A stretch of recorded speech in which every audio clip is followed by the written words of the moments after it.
The point is, there is decent biryani, decently priced biryani for a good quality biryani. Then the debate arises that who eats biryani twice a day for 8 days running?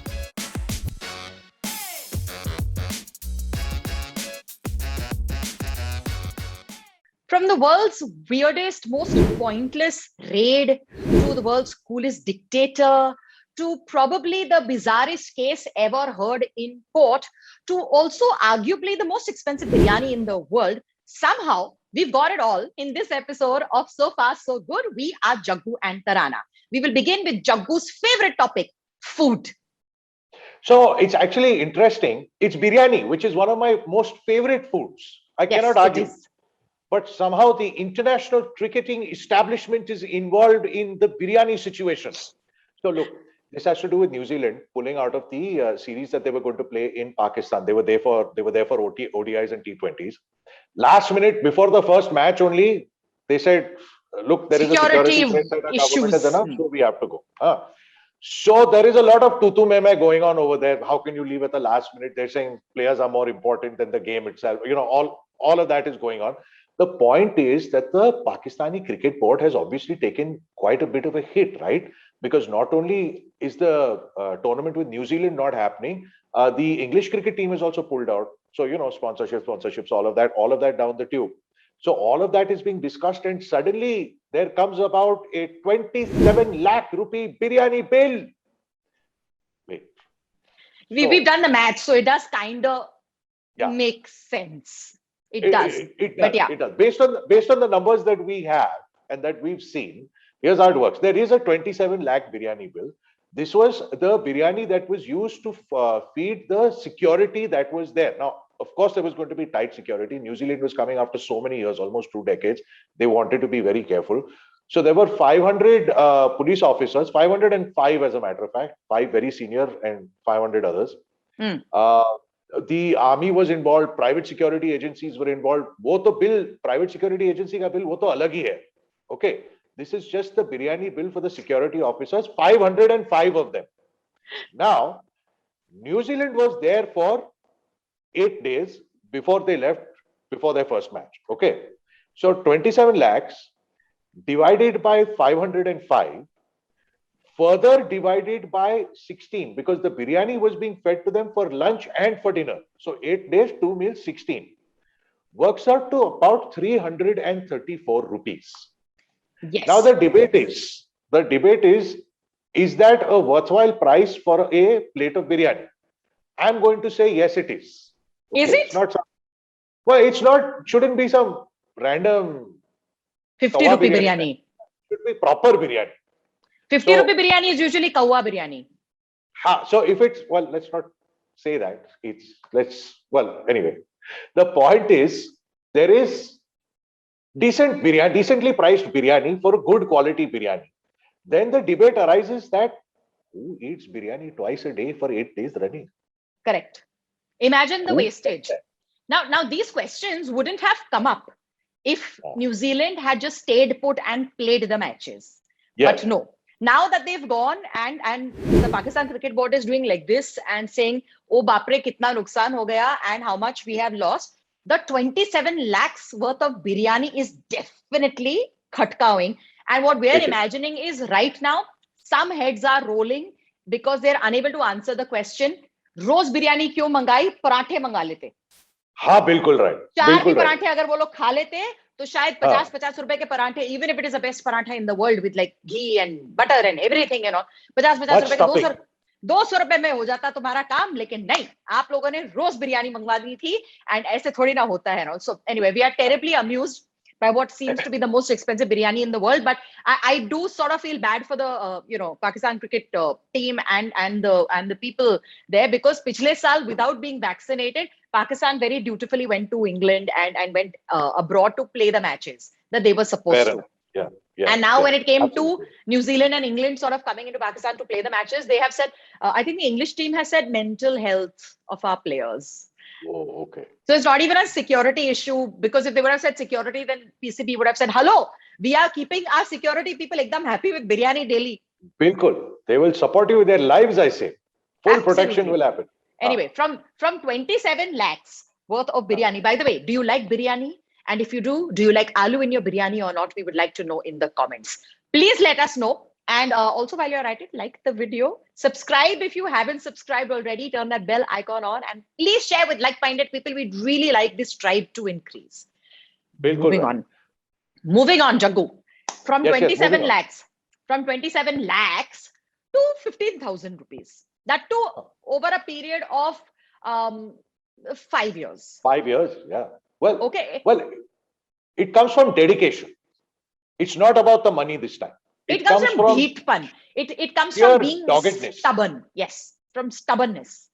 Ah. So you must have been seeing this. Shah Rukh Khan's movie 2016 Fan. Yeah, we remember it. There was a song in it, Main Jabra, Hai Re Jabra, Jabra fan ho gaya. From experience, we know this because we were on radio at that point. Children really like that song. Like they love. They most certainly did. Yeah, it was as popular as like I don't know, Baby Shark. Children really love Jabra Fan. So this case sort of arrived in our vision and all back in 2016 only, because there's a school teacher in Mumbai who complained to the district court that YRF, the people who Yash Raj Films who made Fan have cheated her, because she took the kids to see the movie and then there was no Jabra Fan in the movie. And the promotions had the song, so the kids were damn excited about watching the song on the big screen. And when they went to see the movie, they realized it was not part of the movie, and so they were terribly disheartened and disappointed. And also, Mom has said, I will not let this disappointment of yours just go, because what I will do is I will fight for the happiness of my children. So she basically dragged YRF to district court. District court said, no, please, there's no case. She then went to the consumer court. Consumer court said, yes, you indeed have a case, and 10,000 rupees is what is YRF ka penalty. They should give you 10,000 rupees for disappointing you and cheating you, because it was a cheating case. You cheated me. You showed me the promo of the song. You didn't show it to me in the movie. Yeah. And 5,000 rupees in litigation fees. YRF has decided to escalate this and fight that case. And it has reached the Supreme Court. And now in 2021... No, wait. There are 4 layers here. What are there are 4 layers here. So she complained to the district level consumer redressal forum, as it were. Okay. They dismissed it. So she took it to the state level. State level then said 15,000 fine.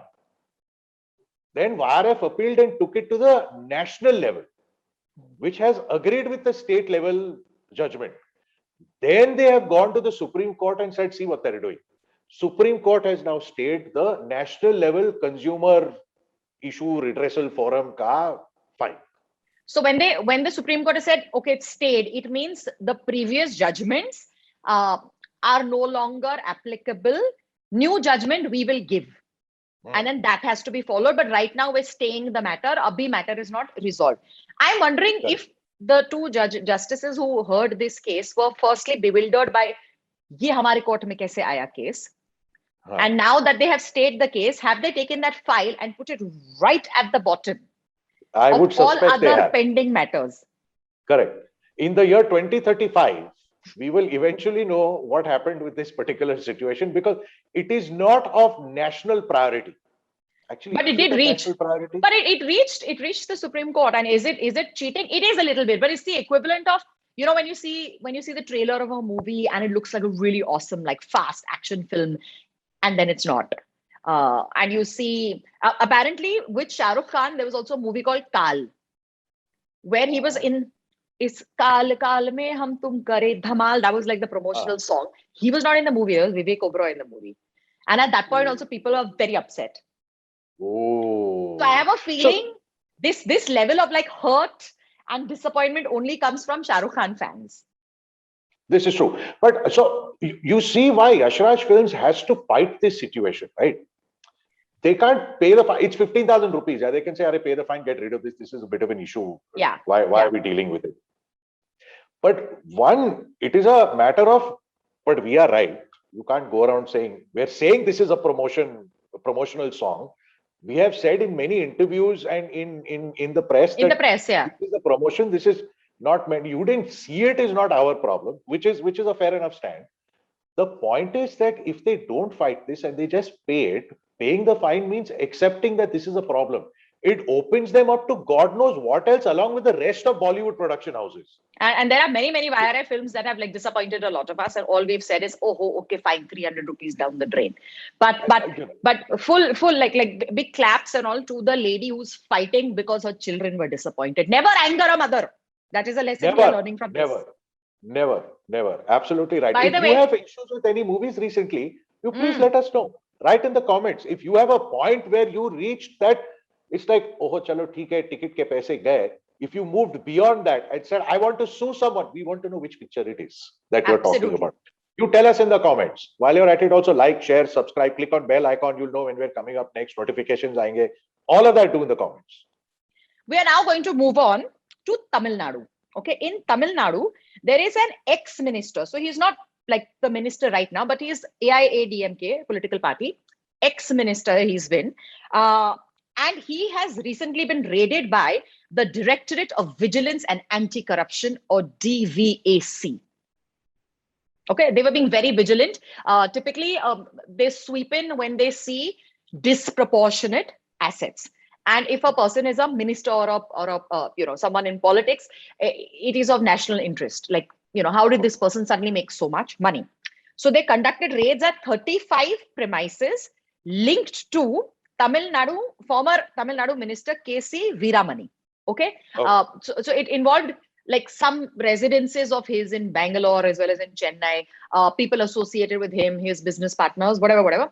35 places they went to, and they said that they have found 34 lakhs, net cash of 34 lakhs. Okay. Which is like less than a lakh per premise. That is true. People keep money around. Anyway, US dollars worth 1.8 lakhs. So that translates to about $2,500. 9 luxury cars, including a Rolls Royce. That's when you start like thinking. Some 5 computer hard disks, some 5 kilos of gold coins, which also sounds like a lot. But then again, 35 places, some silver, some bank passbooks, property, and also some units of sand. We were intrigued by units of sand, but we realized that sand is a business, and if one of his businesses is sand mining or whatever, it would be legit. What is intriguing is that all of this has now been returned by the DVAC because the minister has basically said, yes, all of this is mine. I am the rich only. And if you see, I'm the rich only solves the problem. I am the rich only. And, if you see my election affidavit, they are like, political leaders have to sign an affidavit saying these are my assets. Out their assets. Yeah. Taki baad mein nobody, you can say कि इनके पास तो 2 भैंस थी, अभी suddenly 12 कैसे हो गई? Correct. So you said, if you see my election affidavit, everything is there. And they are saying kilos of jewelry and all. No, I am telling you there were 300 coins. Okay. But usse zyada to I have declared in my affidavit. And, and he said, I'm the rich only because I love imported cars. And this passion for imported cars has been in my life since I was a kid. I remember when I was in the 7th standard, my father bought me a Mercedes. Okay, that's rich. That is rich. And this is Khandani rich. It's not like he made the money post in his 20s onwards. This is clearly money that has come down the generations. Yes.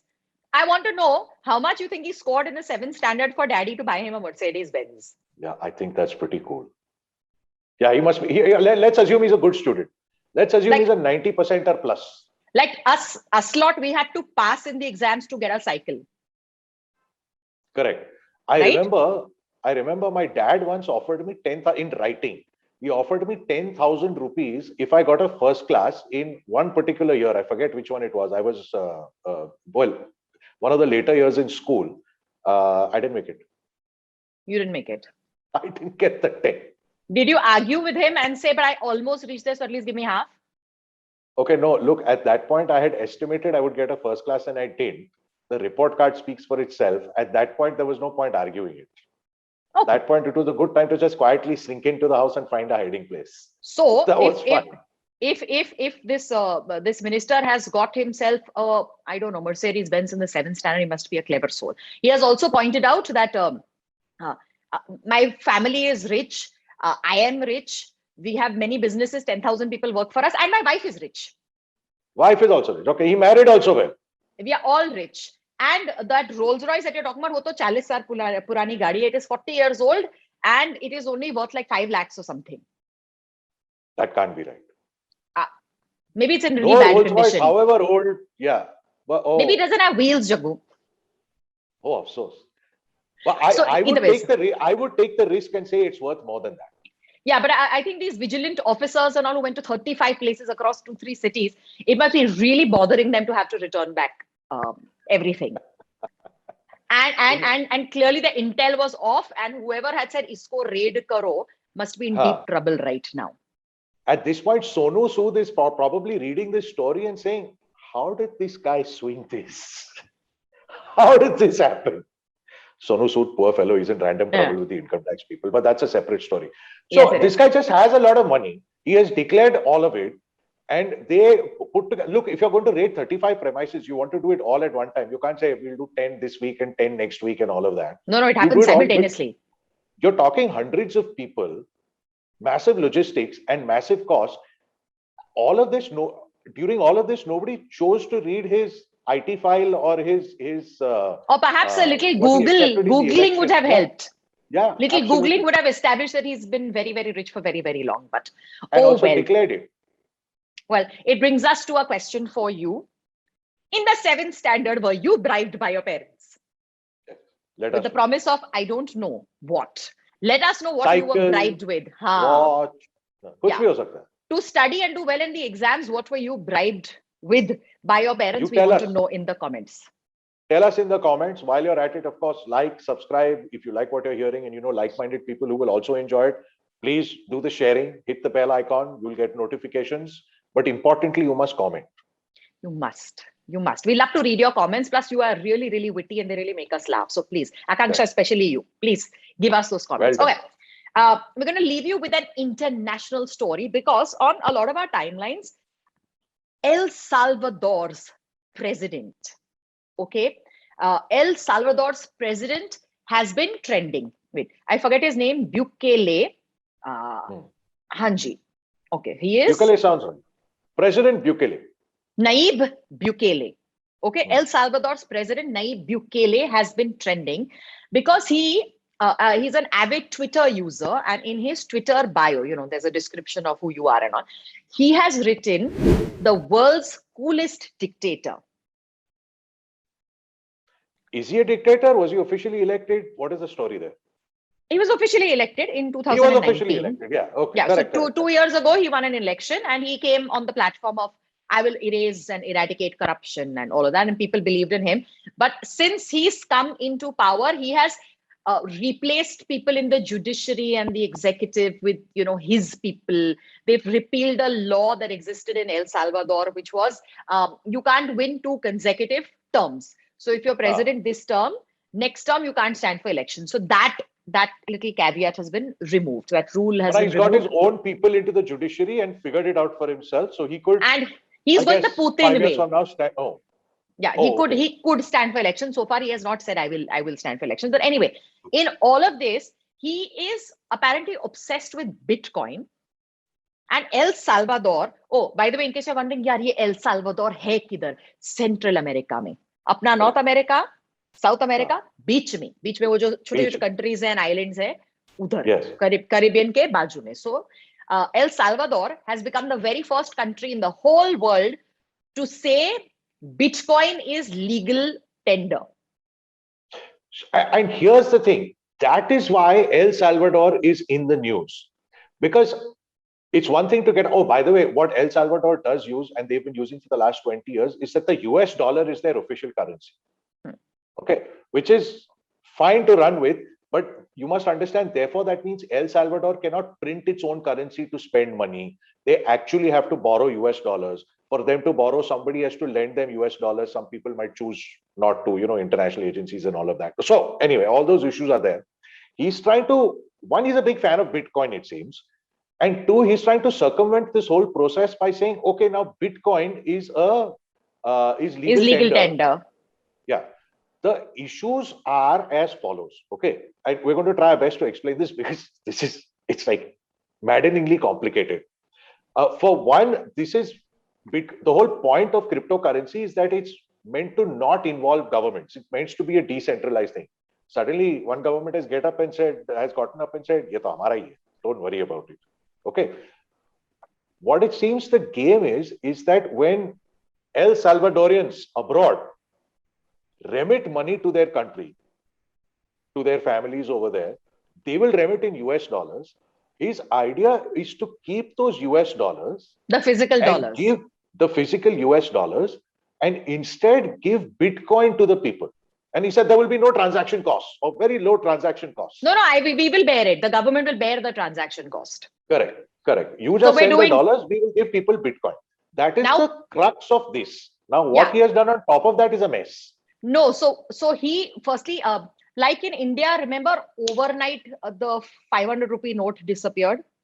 So this also, even though they had said, "Aapke paas thoda time hai, but we are going to start accepting Bitcoin," they didn't use too much time to get the system in order. So if you're going to deal in cryptocurrency, ideally internet should be no problem, but that is not the case in El Salvador. Pretty much like India, Pakistan, जहां पे है internet अच्छा strong वहां चलता है, जहां पे नहीं है ऐसे रूरल एरियाज में वहां है ही नहीं. He then made it mandatory that all businesses that have the technology, and most businesses seem to be tech savvy, it is mandatory that you will have to accept Bitcoin. Then the exchange or whatever he set up, the mechanism is something called Chivo. Chivo is cool. It's the app basically. No. It means cool. It means cool. Yeah. Decided to say Chivo has now been launched. Chivo was announced. It was only launched like at the end of August. This is all happening in September, where, okay, from tomorrow, Bitcoin rule and policy is in place. And then when they launched at midnight, everything crashed within 2.5 hours. And then for over 12, 15 hours, just people couldn't register. The ones who tried to register already had somebody else use their ID to register. The ones who tried to fake by using some famous people's ID. So it's like saying, I'm Amitabh Bachchan and I'm registering. They could. So they're like, ye to legit hai hi nahi. Then cryptocurrency anyway is used for money laundering. A lot of it is used for money laundering in the world. So then they were like, we don't trust it. We don't know if we want to use it. Businesses started saying, hello, I'd rather not have the transaction only. Agar tumko nahi lene ka hai and Bitcoin mein hi lene ka hai, to nahi chahiye.